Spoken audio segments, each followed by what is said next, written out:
Hey guys, before the video starts, I wanted to thank the author of this story, Odd Directions. Make sure you guys go check out his new horror community. The link will be in the description below.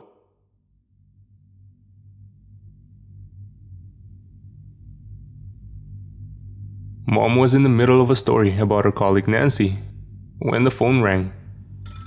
Dad immediately got up, a little bit too excited to get away from Mom's gossiping, and responded to her disapproving gaze by saying, "What? We've all finished eating. This might be important." Rooster barked outside, either to get our attention or to scare off some trespassing rodent. My little brother, seeing my dad's departure from the table as an excuse, asked if we could go outside and play with him. Mom waved him away, and while he shot off like a rocket, she poured herself some more wine. "I'm guessing you have somewhere more important to be as well, Jill?" she asked me. "Please, don't let me stop you. I'm just going to clean up and—" "No," I said. "I'll help you with the dishes, and then you can tell me all about." Dad came back, carrying the phone with him as far as he could before the cord would snap. "That was Joshua," he said, and looked out the window. "He told me there was a shadow in the sky, right above his farm. It was slowly. Hey, where's Timothy?" "Out playing with the rooster," I said. "What shadow?" Mom asked. "In the sky?" "Yeah," Dad said and dialed a number on the phone. It was hard to see against the sky, but it obscured the stars above it. I don't know exactly what he meant, and it moved toward Robert's house. "Jill, can you bring Timothy inside? I think he would like to hear this." "You think it's one of those flying saucers?" I said and laughed. "Don't be silly, Dad." He snapped his fingers and pointed outside. "Timothy, in a jiffy." "Oh hey Robert, no, that was for my daughter. Sorry if I'm interrupting you and Melinda during dinner, but..." "What a bunch of floy-floy," I whispered under my breath and walked outside. I stopped on the porch. The stars shone down upon me. I never put too much thought into them, into what could be hiding among them. I guess this was the last time I ever saw them with such naive indifference. Rooster wasn't barking anymore. All I could hear was the chirping of the crickets and the ringing of the wind chime blowing in the breeze. "Hey, Timothy!" I yelled. "I can't find Rooster," he yelled back. He was somewhere near the silo, although I couldn't see him. "Seriously, you lost him? Again?" He said something I couldn't hear. "Wait," I said. "I'm coming down there." I grabbed the flashlight from the cabinet in the hallway, thinking to myself that the dog had run after a rabbit again, and called out to Dad. "Timothy lost Rooster again. I'm gonna help him find him." "No," Dad said, popping his head out from the kitchen, still with the phone to his ear, and continued. "Rooster will be fine. Just get the boy back inside." There was both excitement and worry in his voice. "Okay," I said, shaking my head at his overactive imagination. "Be quick," he yelled as I was about to close the front door. "I'm talking to Officer Sanders. There's definitely something out there tonight." He lowered his voice just as I jumped off the porch. No, it's just my daughter getting..." "Yeah, right." I put the flashlight on and walked down to the silo. "Timothy?" I yelled. "Did you find him?" No response. "Hey, Timothy!" I walked around the silo. "I swear to God, if you run into the cornfield again, I will..." My words stuck in my throat. In front of me, right in the hot spot of the flashlight, was one of Timothy's shoes. It was covered in some kind of black goo that formed a track leading into the cornfield. A cold shiver crawled down my back. "Dad!" I yelled at the top of my lungs. "Come out here now!" I decided to run back toward the house, changed my mind and ran toward the cornfield instead, but stopped in my tracks when I realized I had no idea how to find them in the middle of the field. I didn't even dare to think about what that black goo could have been. Dad? I yelled as I climbed up the ladder at the side of the silo to get a bird's view of the field. Timothy is in the field! Something slow moved across the field. I couldn't see what it was, only that the corn gave way to it as it pressed forward. Dad finally ran out of the house, his flashlight in one hand and his rifle in the other. He stopped beneath the silo and picked up Timothy's shoe. "Dad," I said, "I'm up here." "Go back inside, sweetheart," he said. "Something ain't right here, and I can see where he is," I interrupted. "If you run in a straight line from where you stand, you'll catch up with him. Go, Dad." Dad took off without so much as a word. I hurried down the ladder and was just about to go back to the house to check in on Mom when Dad's rifle went off. I froze. There was another shot fired, followed by a blood-curdling scream that clearly belonged to my dad. Mom came outside, still holding the dish brush. "What in God's name is going on, Jill?" "Go back inside and call Sanders," I said. "Dad's in trouble, and so is Timothy." She whispered a prayer and ran back inside, stopped at the threshold, and yelled back to me. "And where are you going? Come back!" "There's no time, Mom." And there wasn't. For every second, Timothy was dragged further away. I climbed up the harvest combine. I wasn't really old enough to drive it, but Dad had shown me how. It wasn't fast, but it was strong as a tank, and I thought it would give me some protection from whatever was out there. Mom still stood at the door, furiously waving her dish brush at me. "Call the police," I yelled at her as I drove toward the field. "I'm going after Timothy." The combine moved down the corn like it was nothing. It wasn't ready for harvest yet, and it would cost us some good money, but given the circumstances, I didn't see any other choice I had. All I could hear was the machine from the combine and the corn leaves stroking the side of the vehicle. I kept my eyes focused on the header, terrified I would accidentally run over my dad. The temperature dropped steadily the further I got into the field. It got to the point where I could see my own breath in front of my mouth. That's when I finally caught up with my little brother. He was dragged through the field by some amorphous black goo that moved forward like a slug, just much quicker. I couldn't believe my eyes. Dad was right. This was something that didn't belong on Earth. "Timothy!" He either couldn't hear me or was unconscious. Still, I tried again. "Timothy?"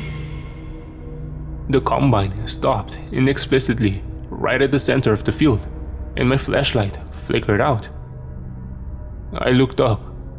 The stars were gone, covered by a menacing shadow hovering above me. It was here. I was just about to jump out, but sat down again when I saw the first black tendril. Hundreds of them followed. Hundreds of slimy tendrils slowly descending from the shadow until they surrounded me completely. They grabbed the entire vehicle like snakes working in unison and began lifting it up. Something cold wrapped itself around my neck. And then everything turned black. That's the only thing I remember before waking up inside what I had to assume was the shadow in the sky. The first thing I noticed was the smell of something reminiscent of embalming fluid. I was still inside the cabin of the combine. They, whoever they were, had taken the whole thing. I was encapsulated in darkness, but it wasn't total. A faint light came crawling down what looked like large tubes connected to the walls.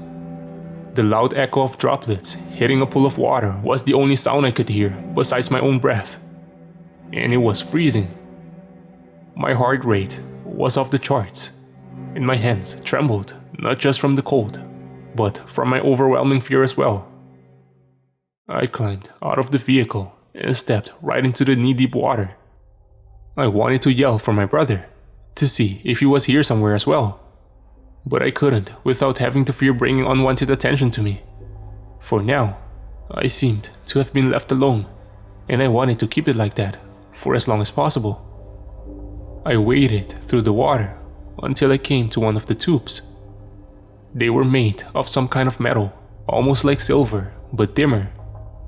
Pulsating black strings, similar to the creature that had taken my brother, covered the walls. I walked through the tube, still a bit groggy. Just before it curved to the right, I heard a gloppy sound behind me. I froze and slowly turned around. Two of those unnaturally quick slugs, one attached at the bottom and one at the top of the tube, moved toward me. My scream echoed through the tube. I ran the fastest I've ever run. Every footstep reverberated through the metal. Then I slipped and slid downwards. I reached a pretty high speed, getting further away from the creatures behind me. But when I came to a stop, I was met with 3 more of those hideous beasts. And there was nowhere to run. One of those slugs raised its upper body, revealing a round, toothless mouth. The black lips expanded slightly. Then it sucked in mucus from invisible holes on its body and expunged it through the mouth. The black snot hit my face with such force that I fell to the ground. The last thing I remember before losing consciousness was the smell of something akin to ammonia. I woke up in a spherical room, suspended in the middle by black tendrils. Strange instruments entangled with black goo extended from the walls with metallic arms. Here and there, attached to the slime, I could see black eyes staring at me without blinking as the instruments circled my body. I sobbed, but it didn't change their indifferent stare. One of the instruments were equipped with a long sharp needle. It moved toward my face. I shut my eyes, only to have them forced open by some other instrument appearing from behind me. I begged them to stop, but the needle just kept approaching my eye. It came closer and closer. For the first time in my life, I prayed without being told to do so. And then, not more than a second before the needle would have pierced my cornea, the entire room shook violently. The needle stopped, and strange high-frequency clicks erupted from everywhere. As a response, the creatures screeched and hurried out of the room. I remained suspended in the air for some time, yelling for my brother, until everything shook once more and I was released by the tendrils holding me in place. I fell hard, hitting my knee on the metal floor. The pain shot through my body, but I forced myself up on my feet nonetheless. The opening to the room wasn't where you would expect a door. It was just a hole at the center of the wall. If it wasn't for the solid black tentacles around the opening, I would have never been able to climb out. Getting out was still a struggle though, as touching the substance made my hands sting, just as if I was climbing a wall of nettles. Back inside the tube on the other side, I limped forward while keeping my blistering hands open to avoid friction. The pain was the only thing present in my mind. I had no other choice but to ignore it and move on. I looked inside every opening. This part of the tube was connected to several rooms, just like the one I had been trapped in. In one of them, after almost giving up, I found my brother. He had already suffered the fate I had just escaped. The needle pierced his eye and entered his skull. His mouth, covered in vomit and blood, trembled slightly. He was still alive. I couldn't tell what they were trying to accomplish, if they were sucking something out of him or pouring something inside of him. I yelled at him, trying to wake him up. I wish I hadn't done that. I wish I had let him sleep. He opened his left eye. I could see the sadness in it, even though the rest of his face appeared to be paralyzed. A tear escaped from it. He struggled to speak. Any slurred words echoed through the chamber. Help me. Please. Please. He closed his eye, releasing more tears. Mom, please. Black vomit gushed out through his mouth, silencing him. I was just about to climb inside, even though I didn't know what I could possibly do to help him, when one of those cursed creatures appeared behind him. I'll come back for you, I said to my little brother. I promise. I had to run again, an almost impossible task given my damaged knee. The creature was almost upon me when a part of the wall was suddenly blown out, revealing the night sky. We were soaring through the clouds, a sight I had never seen before. I had to hold on for dear life not to be sucked outside. The creature wasn't able to do the same and disappeared into the night with a devilish hiss coming from the hole that was its mouth. I crawled forward until I reached another chamber where I could get up on my legs again. A familiar sound came from an opening nearby. Rooster? I found him all by himself. He must have gotten free in the chaos somehow. I crunched down and received him. He licked my face and wagged his tail. Good boy, I said. Now we just have to save Timothy. I didn't know how to find my way back, given that the tube I came from had been blown out, and I looked around in desperation, trying to figure something out. Rooster didn't hesitate though. He ran up another tube. I followed, guessing he must have picked up my brother's scent. Attaboy, I said, hopeful. That's it. Keep going, you're doing great. And he was. He led me right to where I wanted. But my excitement quickly turned into a bottomless dread. The entire chamber had been blown out, replaced by a gaping hole. My brother was gone. It's possible that I could have never saved him anyway, that I could never have gotten that needle out of his brain. But I still blamed myself. I fell to my knees, holding onto Rooster's collar. And behind my tears, through the giant hole in the wall, I could see a saber jet soaring through the air. Good boy, I whispered in Rooster's ear. Good boy, good boy, good boy. I didn't want him to think it was his fault somehow. The vessel came down. It wasn't a soft landing, but not a hard one either. I only saw dust outside the hole, only pierced by the early rays of the rising sun. Then I heard trucks, and just moments later, I saw a group of military jeeps approaching. Shots were fired here and there. Then came an explosion. And after that, a young soldier stepped through the dust. We have a civilian here, he yelled. And a dog. Where are we? I asked as he helped me up on my legs. And a bit disoriented, I continued. Where are my parents? You're in New Mexico, he said as he patted Rooster on the head. Not far from Roswell. Don't worry, we'll get you home to your parents. I had to sign a lot of papers, swearing never to utter a word about what had happened to anyone. Not even Mom. Instead, I was instructed to tell her my brother and I had been kidnapped by a known serial killer in our area, and that Dad had been killed in the field while trying to save us.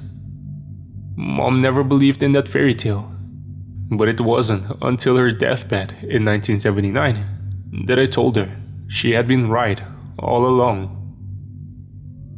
And now, I'm on my own deathbed, and I don't give a damn about my sworn silence. What really inspired me to finally tell my story was all these new sightings, some even confirmed by the Pentagon. And I just know something is coming. I just want you to know what we'll be up against. I have an old photo next to me, a photo of my brother. I still blame myself for not keeping my promise, for not being able to save him. I've lived with that guilt for a long time. I'm not a very religious person, but I hope I'll see him soon, in one way or another, and that I'll be able to tell him how sorry I am. And Rooster, he lived a long and happy life. I'm grateful for that. It's what Timothy would have wanted. He loved that good boy. We all did.